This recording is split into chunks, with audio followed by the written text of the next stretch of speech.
So the glitching tease from Monday Night Raw. We spoke about this on Things You Might Have Missed. You can see all the characters changing in the background there on the LCD board. Now, what this means, we actually don't know.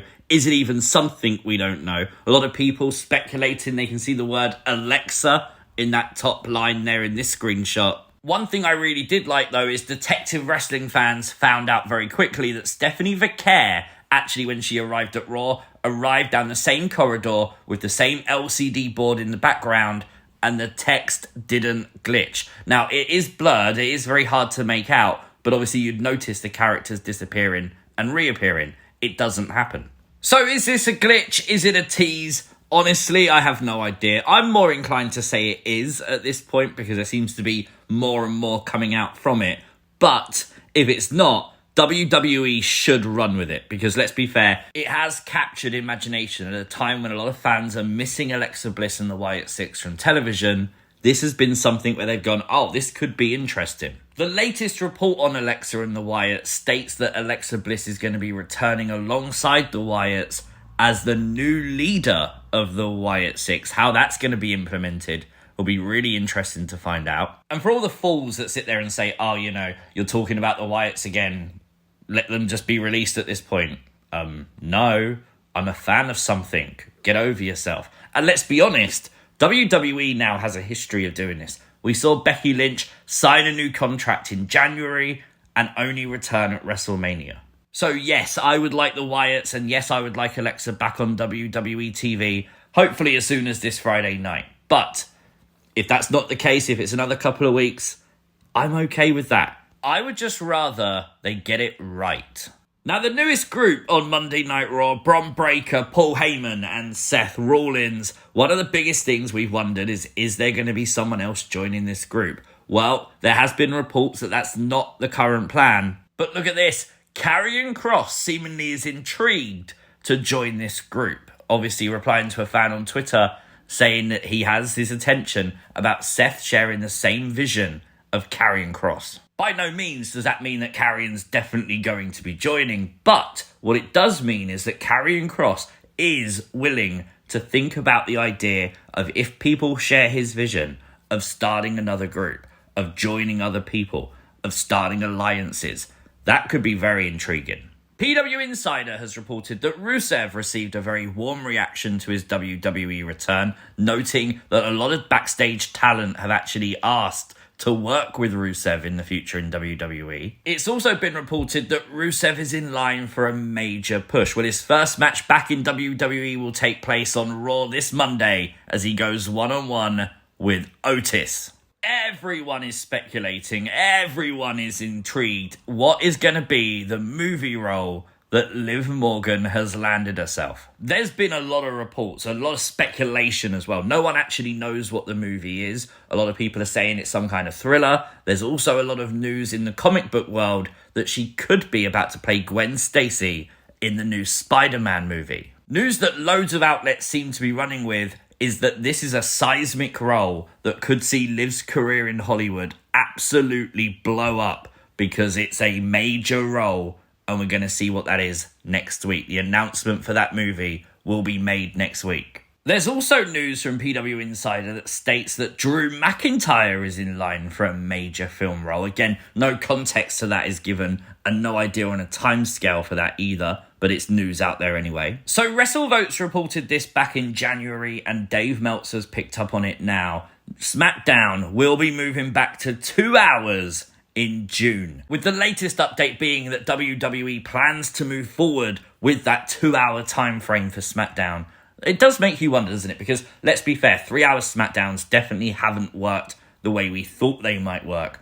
I wouldn't mind them trying the 2.5-hour format that Raw's currently got if they can get USA Network to agree to that extra 30 minutes. But honestly, going back to 2 hours I feel like is the right choice. Here is the first official render of Alistair Black since his return to WWE. This is on WWE.com. Obviously, Black returned on SmackDown Friday. He will wrestle The Miz this upcoming SmackDown. Very intrigued to see what he does in his match. Very intrigued to see his current character in WWE. So we received some news today that Roman Reigns' WWE return is scheduled for June. This news coming from WrestleVotes obviously would take Roman Reigns away from Backlash next Saturday and from Saturday night's main event at the end of May. I am intrigued though to see what a wise man-less Roman Reigns looks like in WWE. He doesn't have the bloodline anymore. What does Roman look like now? What is his character going to be now without Paul Heyman? I like doing these news videos when we get some good news. Carmella and Cory Graves have announced that Carmella is pregnant with their second baby. Honestly, wish nothing but the best for the couple. Carmella's struggle since the birth of her first baby has been very well documented, and honestly, I just hope this one goes as smoothly as possible, and I hope they have a very bright, happy future. Unlike Meta 4, who last night amicably split up. This wasn't a breakup, no heel turns or anything like that, but they have decided to go their separate ways. I questioned it last night, I'm going to question it again. I don't understand why you'd break up Lash Legend and Jakara Jackson. I think everyone agrees WWE needs more actual women's tag teams in the women's tag team division. You've got a really good one right there, and you're just going to have them amicably break up. That's BS. It's simple. You call them up, you have them be fresh challengers to all the other women's tag teams on the main roster, you give them a run with the tag team titles eventually, and then one of them turns, and then you go the solo route. Surely. Look at this, the wrestling ring is back in Pat McAfee's office for the Pat McAfee show. Pat McAfee going to be training for his match with Gunther at Backlash, but a lot of fans wondering, is this going to be where we see the return of Goldberg? We know Goldberg's going to have one more match, one last match this year in WWE. We all assume it's going to be against Gunther. Could he help Pat McAfee win his match? Will Pat McAfee beat Gunther? WrestleVotes have reported today that Triple H spends between 6 to 8 hours a day on WWE Creative, which instantly draws fan criticism when people like Dakota Kai are on social media saying, hey, I'm healthy, I miss wrestling, I want to wrestle.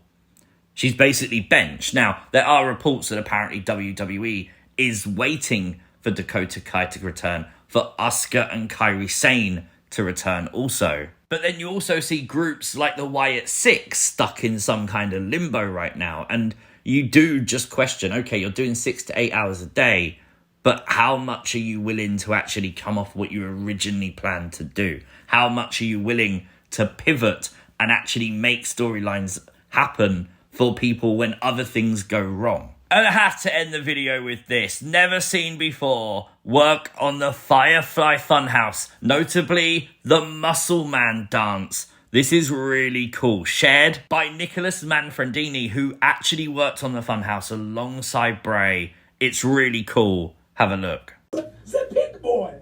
And we're about to show y'all how to pull up your pants and do the Muscle Man dance. Yo, Huskus, show these bleeping bleepers what we talking about.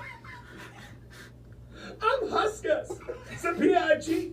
Everybody points their laughs at me because I'm hefty. I'm large. My dependence on food is in charge. I need strudel, noodles, ice cream, and spam. I'll eat anything, just say no to ham. But if I could work out and find clothes that fit, I'd be happiest in a pig in... Muscle. Just a split second. Honestly, so cool to see that. Makes you wonder just how much other raw footage is out there like that will eventually one day come out. Very cool to see. Let me know, as always, your thoughts in the comment section down below. If you are new to the channel, hit the subscribe button, like the video, share the video, and I'll see you as always next time. Peace!